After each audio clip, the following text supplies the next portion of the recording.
अस्सलाम वालेकुम मेरी प्यारी सी यूट्यूब की फ़ैमिली, कैसी हैं आप सब लोग। उम्मीद है कि आप सब बिल्कुल ठीक होंगी। मैं भी अल्हम्दुलिल्लाह ठीक हूँ।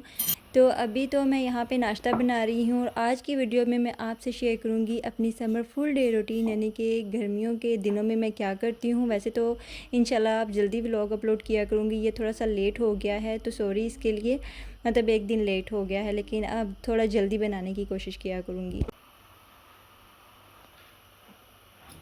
नाश्ता वही सिंपल सा ही होगा, बस अंडा होगा और साथ में पराठा होगा। सॉरी जी, अंडे के साथ पराठा नहीं, पराठे के साथ अंडा होगा।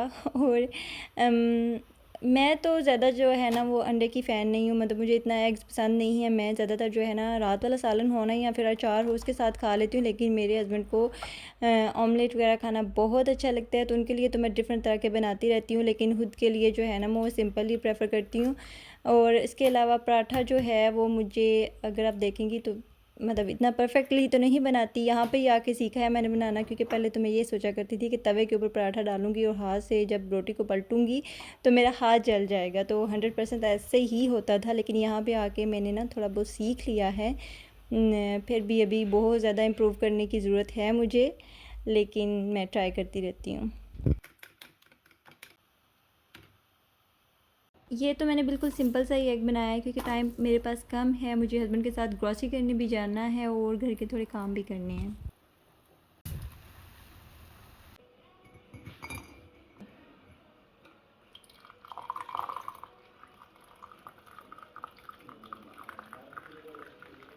चाय तो मस्ट होती है मॉर्निंग में, बचपन से लेके आपके घर में भी होती होगी।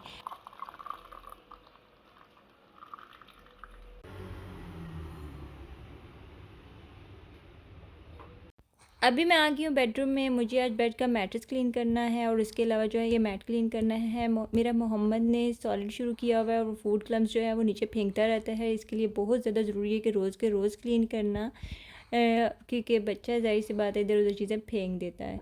और दूसरी बात ये कि मैट्रेस को भी क्लीन करना है, क्योंकि हमें जो धूल मिट्टी इतनी तो नहीं पड़ती यहाँ पे, लेकिन पड़ती ज़रूर है। और फर्नीचर को साफ़ करने के लिए कई ज़्यादा ऑप्शंस हैं, वाइप्स हैं, डस्टर है, कई ज़्यादा ऑप्शन है। और इसको मैं इसी के साथ क्लीन करती हूँ, वो बैक्टीरिया जो हमें नज़र नहीं आ रहे होते, फॉर एग्जांपल छोटे मोटे जो कीड़े मकोड़े होते हैं जो सही से नज़र नहीं आते, वो इनको अच्छे से खींच लेता है। जब मैं गांव से हूँ, मैंने आपको पहले भी बताया है, तो बचपन में तो यही यही देखते आए हैं पाकिस्तान में, कि अम्मी जो है वो करती थी कि मैट्रेस को बाहर निकाल देती थी, बड़ी सी छड़ी लेके उसको अच्छे से कूटना शुरू कर देती थी। लेकिन चले हम भी साथ 5 लीटर मंकीज़ बन जाया करते थे, लेकिन अब यहाँ पे तो वो हो नहीं सकता, तो इसके लिए वैक्यूम क्लीनर से ही मैं मैट्रेस को और मोहम्मद के बेड को भी क्लीन कर लूँगी। अभी आपको मोहम्मद का बेड जो पिंक नज़र आ रहा होगा, ये फ़ातिमा का बेड है। फ़ातिमा मेरी बहन की बेटी है और ये मुझे मेरी सिस्टर ने ही दिया है रखने के लिए, कहते हैं ये यूज़ कर लो। इसका कलर चेंज हो सकता है, उन्होंने इतनी बार बोला है कि करवा लें कलर चेंज, लेकिन मैंने नहीं करवाया है, क्योंकि फ़ातिमा जब इधर आती है तो इसमें बैठ के खेलती है। मोहम्मद को मैं कम ही इसमें लेटाती हूँ, ज़्यादा वो मेरे साथ ही सोता है, वो भी इसमें बैठ के खेलते ही रहता है। और अभी मैं वॉइस ओवर कर रही हूँ और पीछे आपको जो थोड़ी बहुत छोटी मोटी सी आवाज़ें आ रही है वो मोहम्मद की ही हैं, तो इसलिए प्लीज़ माइंड ना कीजिएगा, बेबी है तो साथ में खेल रहा है। अभी मैं आ गई हूँ अपने लिविंग एरिया में। यहाँ पे मुझे अपने सोफ़ा के नीचे से फ्लोर क्लीन करना है। मुझे पता है मोहम्मद ने अपने सारे टॉयज जिनके से वो खेल रहा था उसे सोफ़ा के नीचे फेंक दिया है। मोहम्मद अभी अपने बाबा के साथ बाहर गया है, तो मैंने सोचा कि चले इसे भी क्लीन कर लेते हैं। और जिससे मैं इसको क्लीन कर रही हूँ, ये एक नॉन वूवन क्लीनिंग ब्रश है और माइक्रोफाइबर डस्टर, और इसका जो है ना कपड़ा वो मशीन वॉशेबल है, जिसकी वजह से ना डेली क्लीनिंग के लिए ये बहुत ही इजी और चीप भी है। ये पता नहीं मैंने शेन से लिया है या अमेज़ॉन से, अभी सही से याद नहीं है, लेकिन ये काफ़ी हैंडी है। और इसके अलावा जितने भी टॉयज़ होंगे ना वो यहाँ से मैं उठा लूँगी। मोहम्मद पता नहीं अपनी चीज़ें क्यों सोफ़ा के नीचे फेंक देता है, वापस से उनको खेलना नहीं होता है, पता नहीं क्या करना होता है। और इस क्लीनिंग ब्रश से जो है ना सारी डस्ट भी बाहर निकल आती है जो सोफ़ा के नीचे होती है, क्योंकि हर रोज़ के रोज़ सोफ़ा खींचने नहीं होता। तो बेहतर यही है कि जितने काम को मतलब जितना भी अपने लिए हम इजी कर सकें काम को।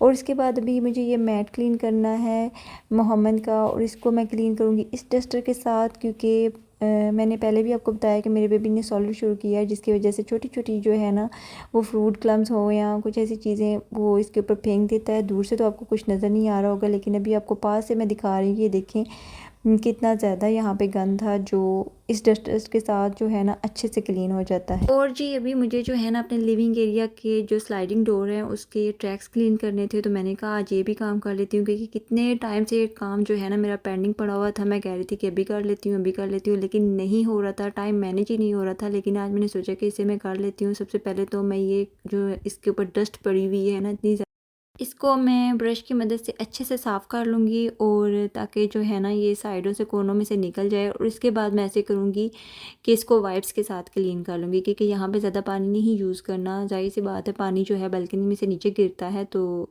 बेहतर यही है कि इसको देखें वाइप्स के साथ मैंने क्लीन किया ना, तो अपनी तरफ से तो मैंने बहुत अच्छे से क्लीन किया है।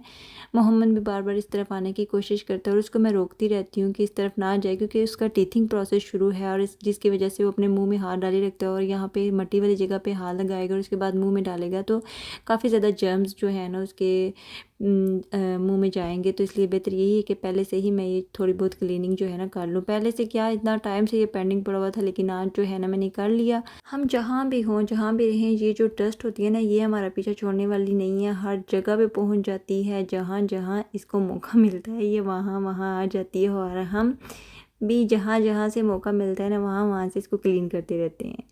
और इसके बाद मैं मॉपिंग कर लूँगी। मॉपिंग जो है मैं दिन में तकरीबन 2-3 बार कर लेती हूँ। 1-2 बार तो मैं दिन में करती हूँ और एक बार रात को करती हूँ, इसलिए ना गर्मियाँ आ गई है ना, तो घर जो है ना फ्रेश फ्रेश लगता है, ठंडा ठंडा सा लगता है। तो बस यही काम काज होते हैं जो समर में करने वाले होते हैं, जो हम करती रहती हैं, और यही रूटीन होती है जो मैंने आपको बतानी थी। वैसे कुछ कुछ कभी कभी डिफरेंट भी हो जाता है, और वो भी मैं आपसे शेयर करती रहूँगी। और अगेन सॉरी कि मैंने ब्लॉग काफ़ी लेट अपलोड किया है। मुझे जल्दी अपलोड करना चाहिए, क्योंकि कुछ मेरी बहनें जो है ना वो मेरे ब्लॉग का वेट करती हैं, और ये मेरे लिए बड़ी खुशी की बात है। और अभी निकालने लगी हूँ मैं अपने लिए ड्रेस, क्योंकि मुझे क्रॉसिंग करने जाना है और उसके बाद बीच पे जाना है। और ये कलर जो है ना मुझे अच्छा लग रहा था, काफ़ी सनी डे है तो ये कलर अच्छे रहेंगे जो इस ड्रेस में है, तो मैंने सोचा ये पहन लेती हूँ। जो ड्रेस मैंने पहना हुआ है वो खादी का है, बहुत ही कंफर्टेबल कॉटन है। रात को पहन के सोई थी, दिन में सारे काम इसी में कर लिए। चलें जी, अभी मैं पहुंच आई हूँ मार्केट में ग्रॉसरी करने के लिए। कुछ इतनी ज़्यादा ग्रॉसरी नहीं थी करनी, थोड़ी सी करनी थी। मैंने आपको बताया था ना कि मैं ग्रॉसरी जो है वो वीकली करती हूँ। एक तो बाहर जाने का बहाना चाहिए, और दूसरा जो है ना बस वैसे ही कुछ अच्छी बात है कि वीकली ग्रॉसरी कर ले। मंथली ग्रॉसरी करके क्या करना है, वीकली अच्छी होती है। और यहाँ पे मैं आपको ये भी दिखा दूँगी एक टोटल मेरी ग्रॉसरी हुई कितनी की थी, 63 यूरोज़ की। अभी मैं बीच पे आ गई हूँ यहाँ पे हस्बैंड के साथ। बहुत ही प्यारा वेदर था, इतना सनी सा डे था ना, बहुत मज़ा आया। तो अभी जो है आप ज़रा ना नेचुरल आवाज़ें सुने।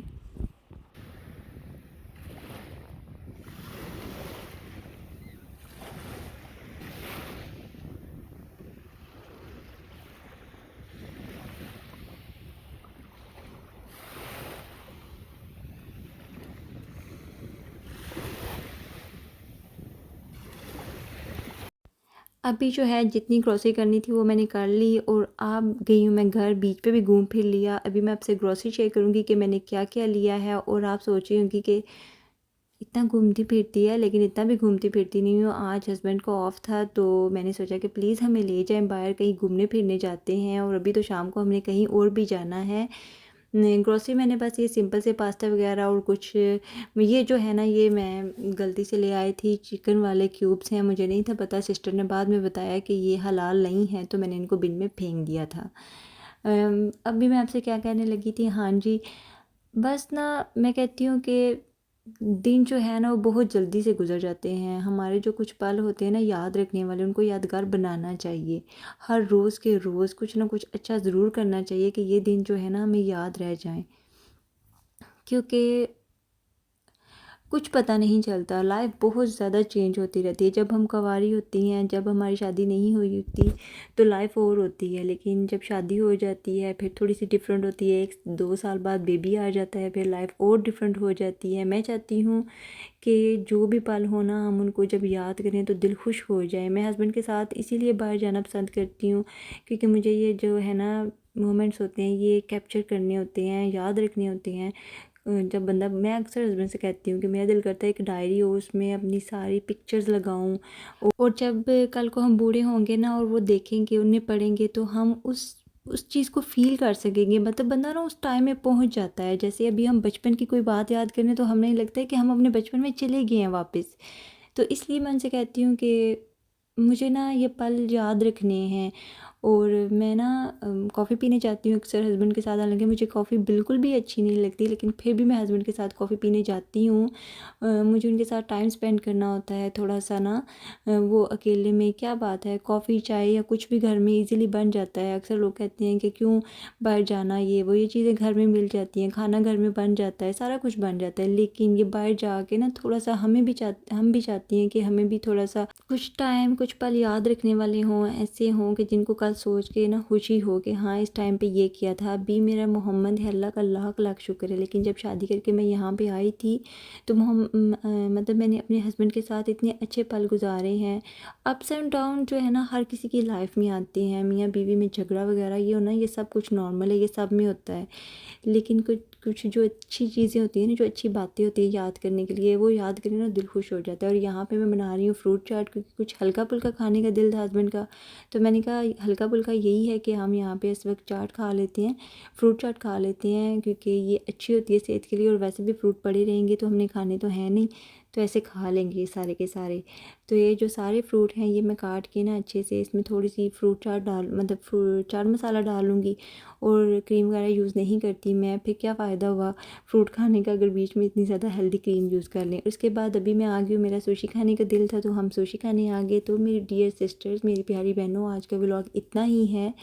अगर अच्छा लगा तो लाइक कीजिएगा। मिलते हैं नेक्स्ट वीडियो में। अल्लाह हाफिज़।